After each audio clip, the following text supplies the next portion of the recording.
All right, the big breaking story at this hour, the NDA just announcing its presidential candidate, Draupadi Murmu, the former governor of Jharkhand, also a woman tribal leader from the BJP. She has been announced as the choice for president by the NDA, which clearly has the numbers to get her to Raisina Hill. BJP President JP Nadda making that announcement just now, just minutes after the BJP's parliamentary board met to discuss names for the president's post.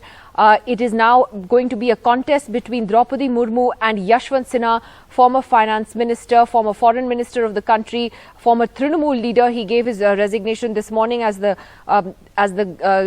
opposition announced him as their candidate. But symbolically, politically, the choice of Draupadi Murmu important, as JP Nadda was saying. They wanted a woman, a tribal from the east of the country, to get to the top job, and it is keeping that in mind that the BJP has named her as the presidential candidate. Sanket Upadhyay joining us on the phone line for more on that as that story breaks. Sanket.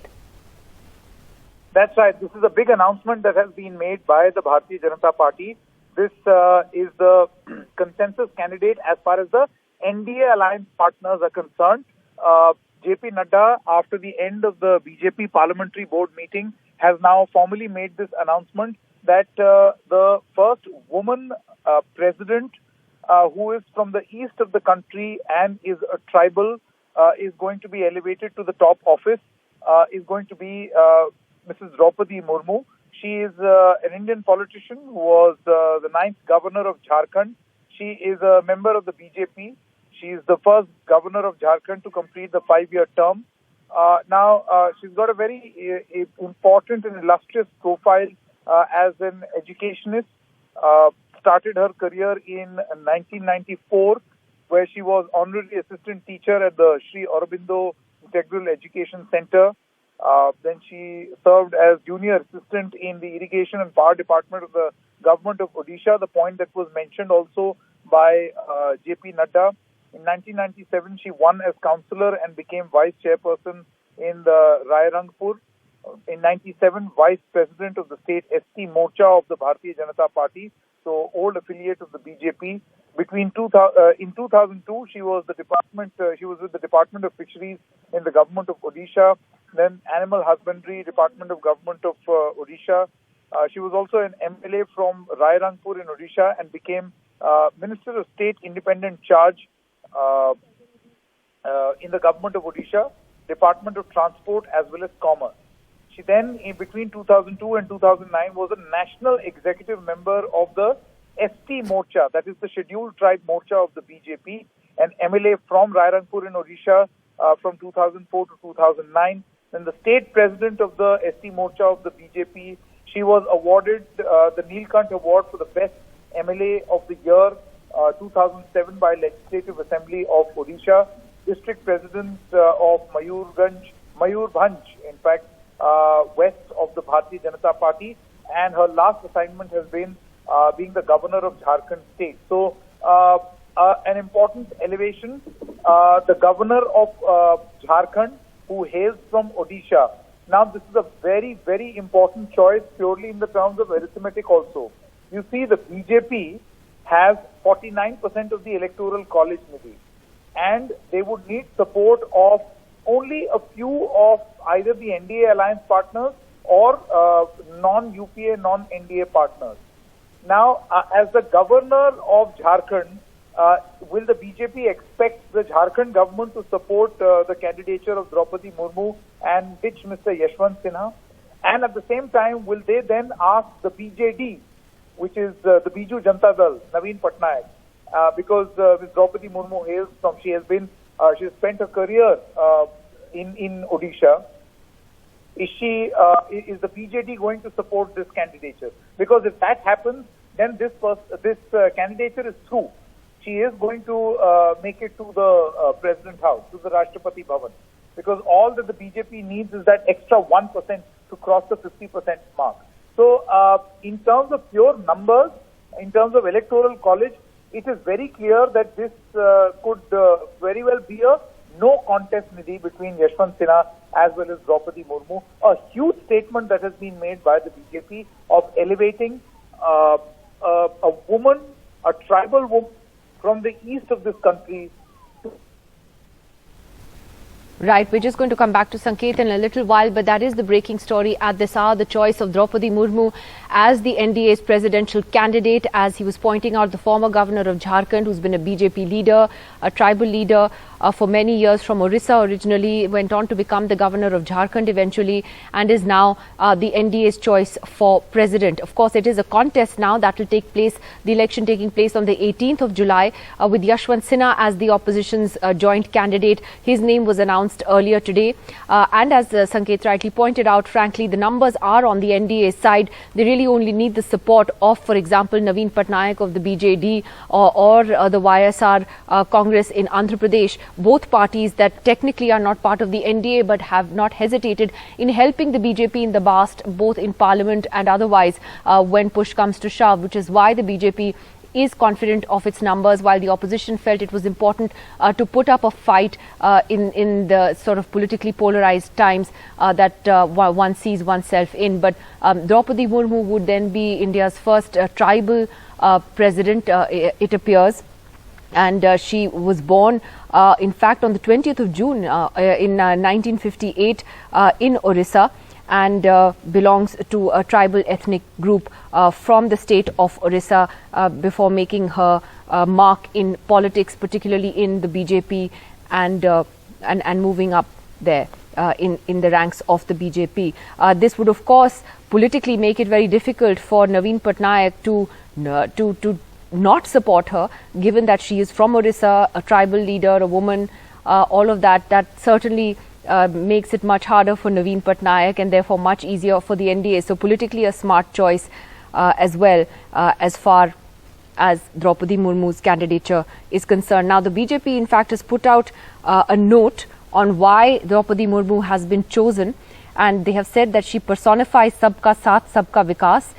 In their note to the media just now, they have said that one, she would be the first tribal president in India's history, and the second ever female president. We do, of course, remember President Pratibha Patil, who was elevated to that post by the UPA government. She would be the first president from Orissa, and that she was the first woman governor of Jharkhand, the first woman and tribal leader from Orissa to be appointed a governor in an Indian state, and now, of course, now she would be the first woman tribal president as well. The BJP note also talking about her humble background, her history of public service, saying that she had a life full of struggles, born in a tribal family, struggling with poverty in one of the most underdeveloped and remote districts of the country, that she completed her studies despite difficult circumstances and had a history of social services, for example, in teaching. They've also talked about her rich political experience, administrative experience, which Sanket was referring to as well, from the grassroots onwards. Akshay Dhongre has been covering that meeting for us at the BJP Parliamentary Board. Akshay, tell us more. The BJP, of course, met for several hours, the Parliamentary Board. The Prime Minister was there, Amit Shah, all the top leaders. And Mr. Nadda said that they apparently deliberated on quite a few names. Well, exactly, Nidhi, but the Bharatiya Janata Party has done it again. Earlier, there were speculations that M. Venkaiah Naidu's name will be coming up as far as the candidature of president's elections are concerned. But now, the name of Draupadi Murmu coming up has in fact achieved several things for the Bharatiya Janata Party. First of all, there is one thing in the BJP circles that was being spoken about time and again, that in several states where the Bharatiya Janata Party is in majority, where it has government, not enough, in fact, participation has been there of women. There have been only male chief ministers as far as the BJP governed states are concerned. So there were indications even before the UP elections, even before the Uttarakhand elections, that as far as the names of CMs are concerned, there might be a chance that the Bharatiya Janata Party will be in fact bringing in a face for the chief ministership in one of these states. But that did not happen, and now the Bharatiya Janata Party in fact has played a very important card as far as the upcoming elections are concerned. Sanket, as rightly has been mentioning, that Draupadi Murmu's background, the way she has led her life, the way she has in fact risen from abject poverty to becoming ninth governor of the state of Jharkhand, that has an appeal. it will be difficult for the Biju Janata Dal to not support her candidature, and that is the slim margin the Bharatiya Janata Party is hoping for. We also have seen that TRS has not been part of the opposition meetings. It has clearly said that it does not want to be on the same stage as the Congress party. Then we have YSR Congress, which is not part of the NDA, as you have mentioned, but has not shied away from supporting the NDA alliance, NDA-led central government on several issues. Thanks very much for that. And as you rightly said, this has not just been about the presidential election. Certainly, it has shown the disunity in the opposition and the BJP playing its cards smartly as far as the politics of this is concerned. Thanks for joining us. We have senior journalist Neerja Chaudhary with us as well. Neerja Chaudhary, we were going to talk about Maharashtra, and I promise you we still will. But what do you think of Draupadi Murmu as a choice for president? I think this was on the cards. There was such a buzz that it would be her. And so the only thing is, normally we felt that the Prime Minister, since he always brings a surprise rather than go by what the buzz is, that is the only surprising part of it. Certainly a woman, so to be welcomed, and all set to win.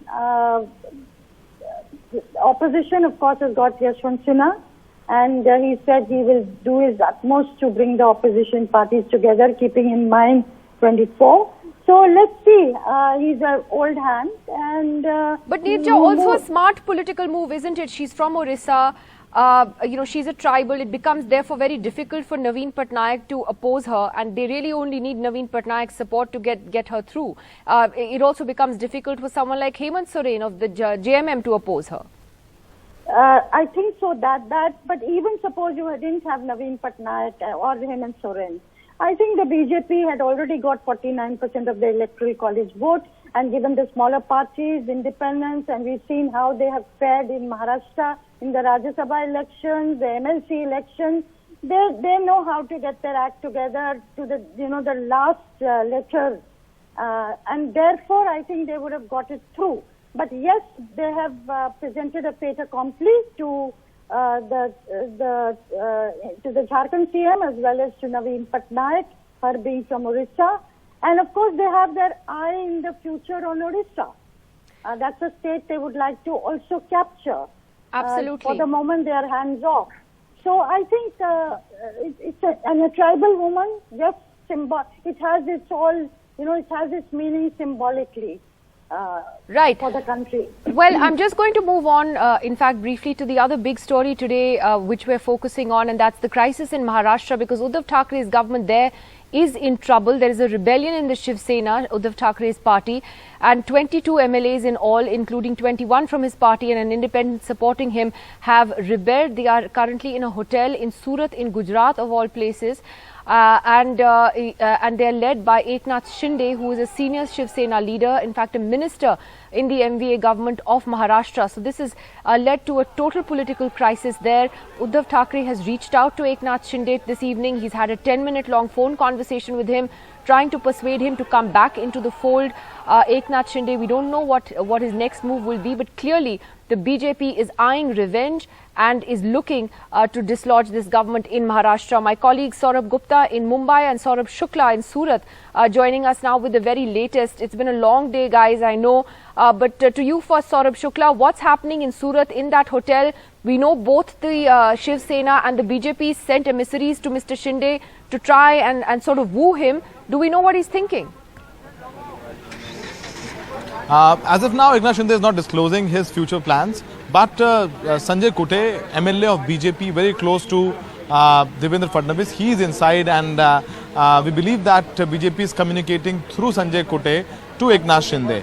So we are also hearing that these MLAs might get shifted from this hotel to some other state as well. But we have to wait. We have to stand here to see what is happening, because there are a lot of speculation. The speculation is also that as of now, that Devendra Fadnavis is with Amit Shah in Delhi, then Devendra Fadnavis and Amit Shah will come to Ahmedabad, and these MLAs along with Eknath Shinde will go to Ahmedabad and meet Amit Shah. But BJP won't do it unless they know that Eknath Shinde has got the party more than 35 MLAs. So if is Eknath Shinde in position as of now to break the party, Shiv Sena? That is a big question. On the other hand, in Mumbai, in Maharashtra, Uddhav Thackeray is saying that they are in touch with Eknath Shinde. Eknath Shinde will come back. His concerns, his grievances are being addressed. So there are more speculations, but as of now, Eknath Shinde is the power, and he has support of at least 30 MLAs. That's what we've been told. So we are waiting. Will these MLAs be shifted from here to some other place? We are waiting for that. But as of now, Sanjay Kote, MLA of BJP, is inside and he is negotiating with BJP and Eknath Saurabh, Shinde. how many more MLAs does he need to actually engineer legally a split in the Shiv Sena? He needed 16 more when it was at 21. Yes, absolutely. At least 15 more Gargi, to break the party and get. And according to him, he's saying that he's part of Balasaheb Thackeray's Shiv Sena. He won't compromise on Hindutva. So he needs 15 more MLAs to break the party, to break the Shiv Sena. Just coming to you there, what's happening as far as Uddhav Thackeray's camp is concerned? The Chief Minister has been in a series of meetings all day. What's happening now? Well, I mean, it's still back-to-back meetings, basically meetings to try and save the government, not just save the government, but also save the party. That's what the focus of Chief Minister Uddhav Thackeray is going to be for the next few days, if not longer. Now, Eknath Shinde's magic number is 37. That's what he needs if he needs to split the party by 2/3, which means, in a sense, then he becomes the Shiv Sena. But if that does not happen and he manages to still wean away a certain number of MLAs from the Shiv Sena, it's still trouble for the government, because then, of course, the government has fallen short of numbers. Now, what is the BJP looking to do? Well, we're being given to understand that the BJP, firstly, is once bitten, twice shy. So they're going to wait and watch what transpires within the Sena first.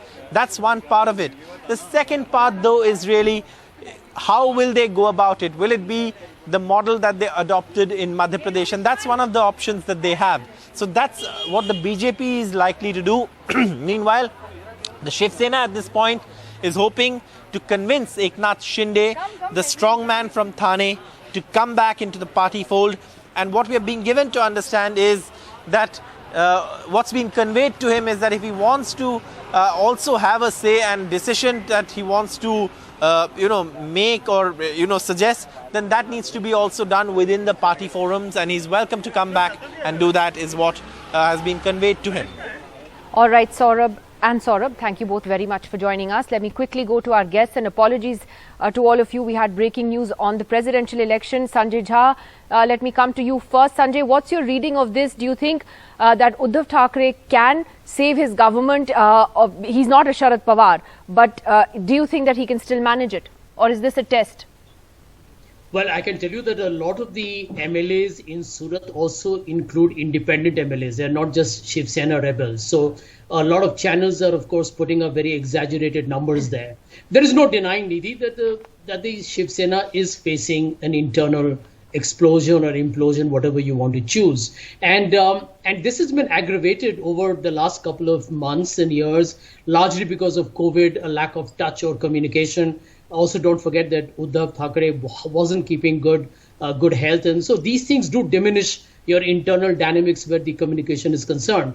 But the larger issue is the elephant in the room that we should not ignore, which is that the BJP has been waiting for its moment of revenge, perhaps on a month-to-month basis. And Devendra Fadnavis has not just been belligerent, but they are basically following their old playbook, which is Operation Lotus, Sam Dam Dan Bait politics. And look at the theatre in Gujarat. It's pretty obvious what's going on. I'm already hearing rumors that many of them who are kidnapped MLAs would be transferred to Assam. And if the Shiv Sena is to be believed, many of the MLAs have been actually tricked into going there, and now they're staying there and as literally as Sanjay, let me ask Anand Dubey of the Shiv Sena about that. Mr. Dubey, is that true? Are you standing by that? I heard Sanjay Raut say that in the morning.